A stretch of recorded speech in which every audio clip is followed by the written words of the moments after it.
अस्सलाम वालेकुम नाजरीन, मैं हूं मियां दाऊद और आप देख रहे हैं मेरा यूट्यूब चैनल। सुप्रीम कोर्ट के रूबरू मिस्टर जस्टिस काजी फायज़ ईसा के ख़िलाफ़ जो जुडिशल रेफरेंस दायर किया गया है उसकी आज 34वीं समाअत हुई है। आज भी सुप्रीम कोर्ट के 10 रुकनी बेंच की तरफ से हुकूमत के वकील बैरिस्टर फ़रोग नसीम के ऊपर बड़े ही अहम सवालात जो हैं वो उठाए गए। कुछ सवालात के जवाब जो हैं वो फ़रोग नसीम ने दिए और कुछ के नहीं दिए। इसके अलावा सुप्रीम कोर्ट के 10 रुकनी बेंच में शामिल कुछ जजेस ने भी अहम रिमार्क्स दिए, जिसकी वजह से ये अंदाज़ा लगाया जा सकता है कि काजी फायज़ ईसा केस जो है वो किस तर्ज के ऊपर मंतकी अंजाम को पहुंच रहा है, जिसमें मिस्टर जस्टिस मुनीब अख्तर साहब के रिमार्क्स जो हैं वो बहुत ही अहम हैं। आज की अदालती कार्रवाई के बारे में आपको मुकम्मल अपडेट करूंगा, लेकिन अगर आपने इस चैनल को अभी सब्सक्राइब नहीं किया तो कर लें ताकि आपको मज़ीद इन्फॉर्मेटिव वीडियोस जो हैं वो भी मिलती रहें। आज जब मिस्टर जस्टिस काजी फायज़ ईसा के केस की समाअत शुरू हुई तो जस्टिस उमर अता बंदयाल जो 10 रुकनी बेंच को हेड कर रहे हैं, उन्होंने ये सवाल उठाए कि बैरिस्टर फ़रोग नसीम साहब, बेंच ने आपको परसों भी 4 सवालात दिए थे और कल भी एसेट रिकवरी यूनिट के ऊपर कुछ सवालात दिए थे, उनके जवाबात दें। तो फ़रोग नसीम ने जवाब दिया कि वो 27 ऐसे कानूनी नुकात हैं जिनके ऊपर दलाइल देंगे, लेकिन उससे पहले वो ये चाहते हैं कि उन्हें हक़ाइक़ बयान करने की इजाज़त दी जाए। इस पर मिस्टर जस्टिस उमर अता बंदयाल ने रिमार्क्स दिए कि अदालत का सवाल जो है वो रेफरेंस की मुबैना बदनीयती पर है और अदालत ने ARU यानी कि जो एसेट रिकवरी यूनिट है उसके किरदार और कानूनी हैसियत के ऊपर सवालात उठाए हैं कि शिकायत जो है वो सदर मुमलकत को भेजने की बजाय एसेट रिकवरी यूनिट को क्यों भेजी गई। इसी दौरान ही मिस्टर जस्टिस सैयद मंसूर अली शाह ने भी सवाल किया कि सदर मुमलकत और जो वज़ीर आज़म है उनकी वकालत कौन कर रहा है। तो फ़रोग नसीम ने जवाब दिया कि सदर मुमलकत की तरफ से deputy attorney general Suhail Mahmood और वज़ीर आज़म की तरफ से एडिशनल अटॉर्नी जनरल आमर रहमान जो हैं वो अपने दलाइल देंगे। इसके बाद बेंच के सरबराह मिस्टर जस्टिस उमर अता बंदयाल ने फ़रोग नसीम को हदायत की कि आप अपने अंदाज से इस केस को आगे बढ़ाएं और इसके ऊपर दलाइल देना शुरू करें। इसी दौरान जो बैरिस्टर फ़रोग नसीम हैं उन्होंने ये मौक़िफ़ इख्तियार किया कि जो मिस्टर जस्टिस काजी फायज़ ईसा हैं उनके ख़िलाफ़ पहले शिकायत की तस्दीक की गई और जो है वो मवाद इकट्ठा किया गया, लेकिन जो उनकी ट्रांजैक्शंस हुई थी उनकी तहकीकात के लिए तमाम अदारों की जो है वो मदद ली गई और उसके बाद जो है वो रेफरेंस सदर मुमलकत को भेजा गया। तो मिस्टर जस्टिस मकबूल बाकर ने अहम रिमार्क्स दिए। उन्होंने कहा कि सदर मुमलकत ने रेफरेंस के मवाद पर अपनी राय जो है वो कैसे बनाई, यानी कि उनके पास सदर मुमलकत के बाद वो कौन से ठोस शवाहद है जिसकी बुनियाद के ऊपर उन्होंने ये फैसला किया कि जो रेफरेंस है वो भेजा जाना है। इसके ऊपर जो फ़रोग नसीम हैं उन्होंने कहा कि सदर मुमलकत जो है वो पेशे के एतबार से एक डेंटिस्ट हैं, डिसेंट आदमी हैं और वज़ीर आज़म जो है वो क्रिकेटर भी रहे हैं और अब सियासत भी करते हैं। सदर जो है वो वज़ीर आज़म की एडवाइस के ऊपर अमल करता है और इस किस्म की समरियों की जो स्टडीज़ हैं वो और राय जो है वो मुतलका जो वजारतें हैं उनसे ली जाती है। मिस्टर जस्टिस मंसूर अली शाह ने इस मौके पर रिमार्क्स दिए कि आइन का आर्टिकल जो 209 है वो बड़ा मुनफरद है और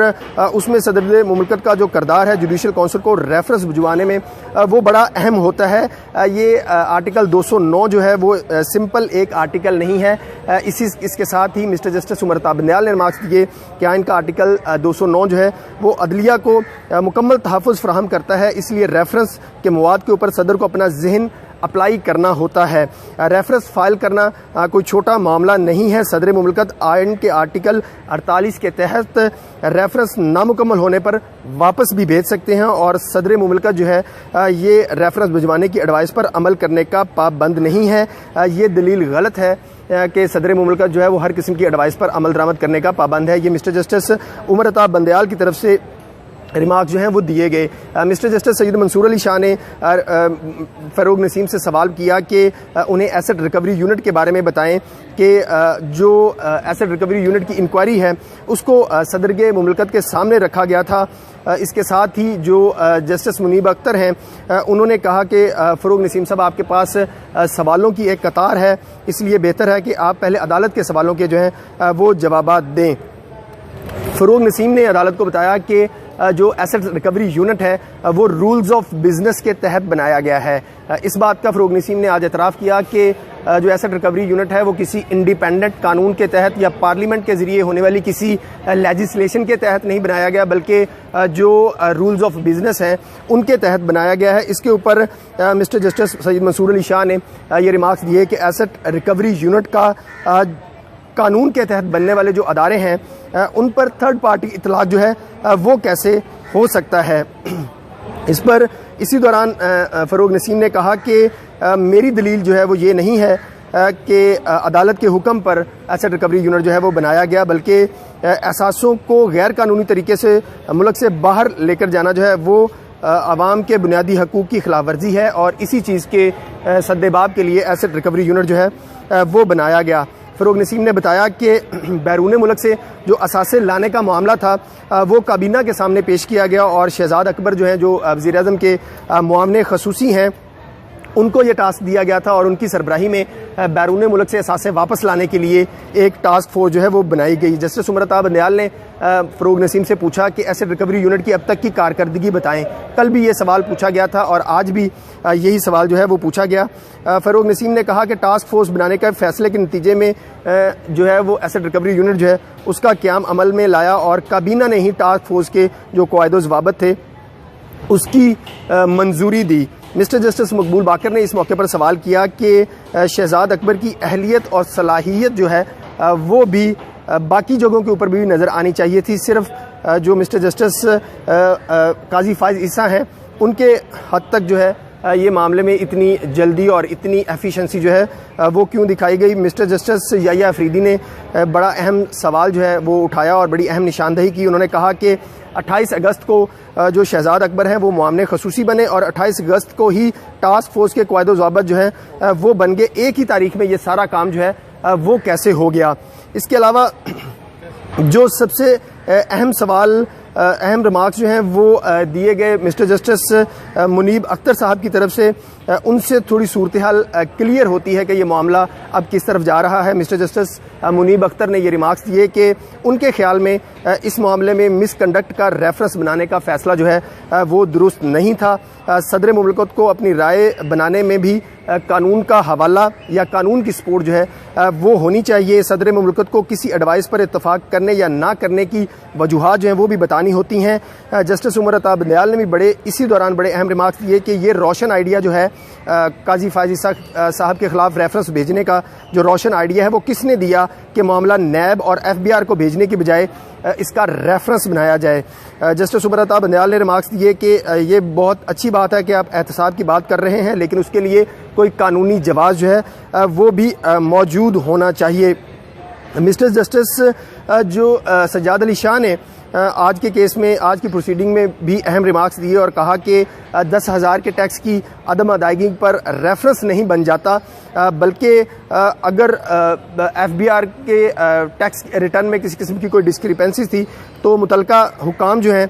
वो इसके ऊपर कार्रवाई कर सकते थे, यानी कि FBI कार्रवाई कर सकता था। जस्टिस उमर-अता बंदयाल ने पूछा कि इसी मौके पर हमें ये भी बता दें कि ऐसा जुर्म जिससे जज पर एतमाद मजरूह हुआ हो, ये सवालात जो हैं वो जस्टिस उमर-अता बंदयाल की तरफ से उठाए गए। लेकिन मिस्टर जस्टिस मकबूल बाकर साहब हैं, उन्होंने